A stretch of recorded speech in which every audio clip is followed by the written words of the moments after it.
السلام علیکم. یو ګران محترم دوست انډیوال پوښتنه کړې وه چې کله مونږ د کشمیر په خاوره داخل شو او کشمیر ته ورنوځو، نو په هغې کې پولیس زموږ نه تپوس کوي چې تاسو د چېرته نه راغلئ؟ د پاکستان نه. نو د هغې سوال دا و چې یاره دا کشمیر ولې په پاکستان کې نه راځي؟ بلکل راځي، بلکل پکې راځي. او هغو دا پوښتنه هم کولی شي تا نه چې د چېرته نه راغلې؟ له پاکستان نه.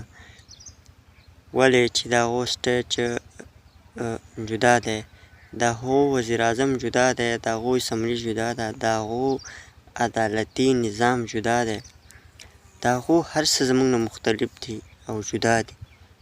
کیدای شي سهار له دا کشمیر ډېرې مسلې مسایل دي چې کشمیر کله آزاد شي مکمل طور پر، اورې، نو بیا کیدای شي د پاکستان سره اعلان وکړي، پاکستان سره راشي، اورې، خو فی الحال د هغو هر څه جدا دي. که تاسو یو نظر وګورئ، د هغو هر څه عدالت، وزیر اعظم د هغو جدا دی، اسمبلي د هغو جدا ده. او بیا د هغو د حق هم د تا نه تپوس هم کولی شي چې په دغه ته پاکستان نه راغلې، ولې چې یو کشمیري نه ته تپوس کوي چې ته کوم ځای یې، هغه تا ته وایي که نه چې د کشمیر یم، او دا نه دي ویلي چې زه د پاکستان یم یا د فلانکي ځای یم. هغه هم تا ته دا وایي چې زه د کشمیر یم، ته کشمیری یې.